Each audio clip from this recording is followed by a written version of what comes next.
Aqui a gente está passando passo a passo como a gente faz um penjin, uma paisagem. Penjin é o nome em chinês. Em japonês tem o estilo saikei, que é semelhante também, que é paisagem.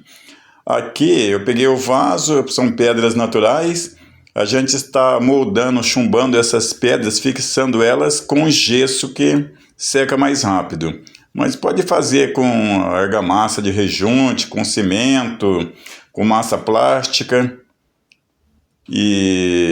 Então aqui é o passo a passo. A gente já fez o gesso, ele seca bem rápido. Você mistura ele com cimento ainda, é muito rápido. Aí tem que ter muita prática para fazer esse trabalho por causa da secagem muito rápida.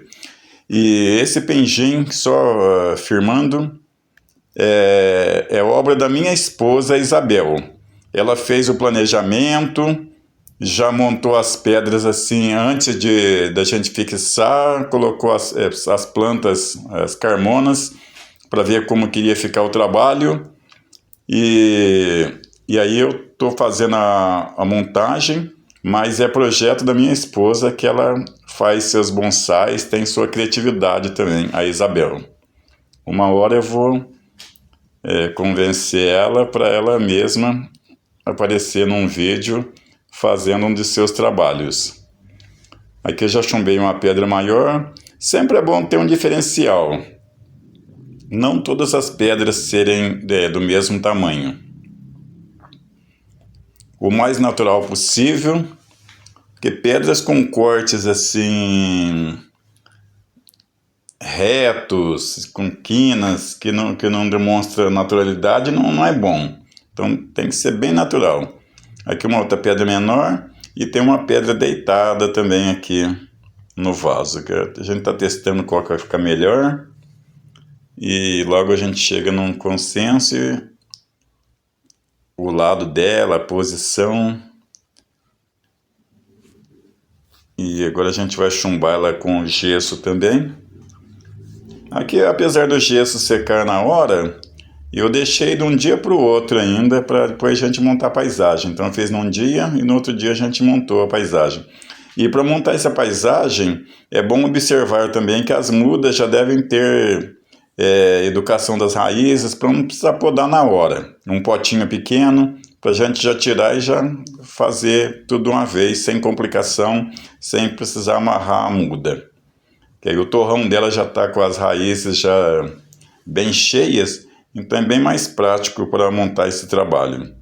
Aqui a gente está chumbando a pedra menor também, fazendo uma boa sapata, porque aí não tem problema dela de quebrar, de soltar. E é difícil a gente ver aqui no Brasil ainda a montagem de penjin. E é uma arte bonita, encanta. É um penjin bem simples esse da gente, pequeno, mas encanta todo mundo, que é um pedacinho da natureza. E no penjin, na paisagem, a gente deve observar as proporções. Então, quando colocar alguma figura, é observar a proporção dessa figura perante as pedras, perante as mini árvores. E outra coisa que eu aprendi com o Robert Steven da Indonésia também, é que às vezes a gente faz uma paisagem referente, vamos dizer, ao século XXI e coloca elementos do século XIX, do século XVII, do século XVIII, no caso daqueles pagodes. Ou misturar elementos. Eu pego um pagode lá do século XVII e depois pego uma miniatura do século XX ou século XXI, uma casinha do século XXI. Então, tem que observar esses detalhes também. Então, elementos indicando uma mesma época. Se é tudo moderno, tem que ser tudo moderno. Se é tudo de tal século, tem que ser daquele século. Aqui é um diferencial que essas carmonas, minha esposa trançou elas, a carmona microfila, ou atualmente o nome correto para ela é Carmona retusa. É a única planta que retusa que a gente tem em bonsai, é ela, que retusa se refere à ponta da folha ter 3 três pontas, três bicos na ponta da folha. Esse termo significa retuso. E aí a gente fala retusa. Então, agora atualmente, Carmona retusa, mas o termo microfila também é bem aceito, que tem a ver também. Fila significa folha, então microfolha, folha pequena. Aqui a gente pegou 3 carmonas, observar para ter uma boa visão entre os elementos também, né? Entre as árvores e tudo. E aqui agora palitando, chegando à terra, depois a gente faz a rega com crivo bem fininho.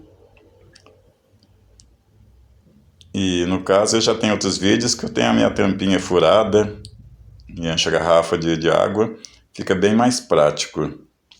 E existe, para quem tem uma coleção grande, os bicos de chuveirinho, inclusive o japonês é muito boa qualidade, crivo fino. E existe o regador de mão também japonês, que é feito de cobre, de uma ótima qualidade. Aliás, até o cobre ele tem um efeito, a água em contato com ele também, que é benéfico para os bonsai. Aqui a gente já está finalizando esse trabalho, depois agora vem no penjin. Se o penjin é tropical, não sendo uma cena de área semiárida ou deserto, então sempre é necessário ter musgo. Aqui eu coloquei umas pedrinhas, uma areinha colorida, para imitar o lago. Em alguns países eles colocam água mesmo, mas no nosso país, no Brasil, que é tropical, se a gente colocar essa água e deixar parada, corre o risco de infestações de dengue. Então a gente usa essas pedrinhas que é mais consensuoso, né? Tem mais consenso. E agora eu colocando alguns musgos, não tão totalmente verdinho, mas logo vão ficar verdinho. Plantei umas mini bromélias, aqui um arranjinho de um chinês, e como eu já disse, é o chinês combinando com a carmona chinesa também.